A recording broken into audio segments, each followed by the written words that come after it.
നമുക്ക് മിയുവിനെ കണ്ണാടി കൊണ്ട് കാണിച്ചിട്ട് നോക്കാം. മിയുവിന് മറ്റുള്ള പൂച്ചകളൊക്കെ ഭയങ്കര പേടിയാണ്. കാരണം നമ്മുടെ വീട്ടിൽ നമ്മൾ ഇപ്പം ഇവനെ മാത്രമേ വളർത്തുന്നുള്ളൂ. പക്ഷേ നമ്മുടെ വീട്ടിൽ 3 പൂച്ചകൾ വേറെ ഉണ്ട്. അത് അപ്പുറത്തെ വീട്ടിൽ നമ്മുടെ വീട്ടിലുമായിട്ട് ഇങ്ങനെ നടക്കുന്നതാണ്. അതിൽ ഒരു പൂച്ച ഇവനെ ഭയങ്കര ഉപദ്രവിക്കും. അതുകൊണ്ട് ഇവന് പൂച്ചകളൊക്കെ ഭയങ്കര പേടി. അപ്പം നമുക്ക് ഇവനെ കണ്ണാടി കാണിച്ചു ഇവൻ്റെ എക്സ്പ്രഷൻ എന്താണ് നോക്കാം. കണ്ണാടി നോക്കാൻ പോകാം. ഉറക്കത്തിൽ നിന്നിട്ട്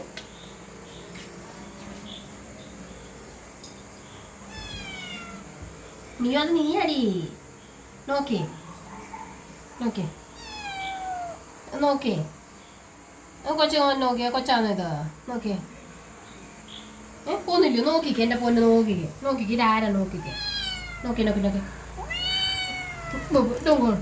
നമ്മൾ നോക്കിയേ മുമ്പ് നമ്മൾ ആദ്യം കാണിച്ചപ്പം ഭയങ്കര ചീറ്റും കരച്ചിലും ഭയങ്കര കൂലായിരുന്നു. ഇപ്പം പിന്നെ കുറച്ച് മനസ്സിലായെന്ന് തോന്നുന്നു. ഭയങ്കര പേടിത്തോണ്ട് തന്നെ. പക്ഷെ അതുപോലെ പാവുക. ഞങ്ങൾക്ക് ഇവനെ കനാലിൻ്റെ അവിടെ നിന്ന് കളഞ്ഞ് കിട്ടി തന്നെ. ഞങ്ങൾ എടുത്തിട്ട് വന്നിപ്പോൾ എത്ര ദിവസം ഇവിടെ ഒരാഴ്ച കഴിഞ്ഞാലും ഒരാഴ്ച ഇവനെ കൊണ്ടുവന്നിട്ടായിട്ടുള്ളൂ. പക്ഷേ അവൻ ഈ വീട്ടിലിപ്പം എന്താ പറയുക ഒരു അംഗത്തെ പോലെ.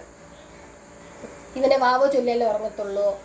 അതുപോലെ തന്നെ നമ്മൾ ഫുഡ് കഴിക്കാൻ നേരത്ത് മറ്റുള്ള പൂച്ചയുടെ കൂട്ട് നമ്മുടെ പ്ലേറ്റിൽ വന്ന് കൈയിട്ട് വരും അങ്ങനെ പരിപാടി ഒന്നുമില്ല. ഫുഡ് കഴിക്കാൻ നേരത്ത് ഞങ്ങൾ ഇവനൊരു പ്ലേറ്റ് വെച്ചിട്ടുണ്ട്. ആ പ്ലേറ്റിനകത്ത് ഫുഡ് വെച്ച് പോകും. അവൻ ഞങ്ങൾ എപ്പോൾ കഴിക്കുന്നു അപ്പോൾ ആ പ്ലേറ്റിൽ പോയി ഫുഡ് എടുത്ത് കഴിക്കും. അതുപോലെ തന്നെ വഴക്കും കാര്യങ്ങളും ഒന്നുമില്ല. എവിടെയെങ്കിലും വിട്ട് കഴിഞ്ഞാൽ അവൻ തന്നെ കളിച്ച് നടന്നോളും. ഇവിടെ അമ്മയുടെ മടി കയറിയിരുന്ന് അവൻ അമ്മ വാവ ചൊല്ലിക്കൊടുത്താൽ ഉറങ്ങും.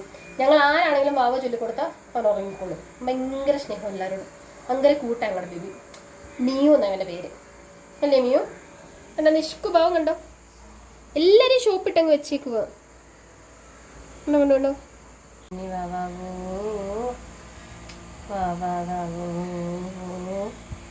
അമ്മയുടെ പൊന്നു അമ്മയുടെ പൊറ്റു വാവാവൂ അമ്മയുടെ സുന്ദരി വാവാവൂ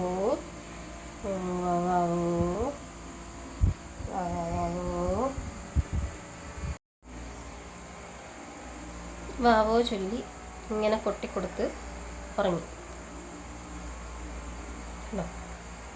ഇങ്ങനെ ഇരുന്നാൽ ഉറങ്ങിക്കോളും. ഒരു വഴക്കമില്ല, ഒന്നുമില്ല. ഇതാണ് ഞങ്ങളുടെ മിയു ബേബി. അങ്ങനെ ഉറങ്ങി പോവുക, അങ്ങ് വീഴുക. പോവുക.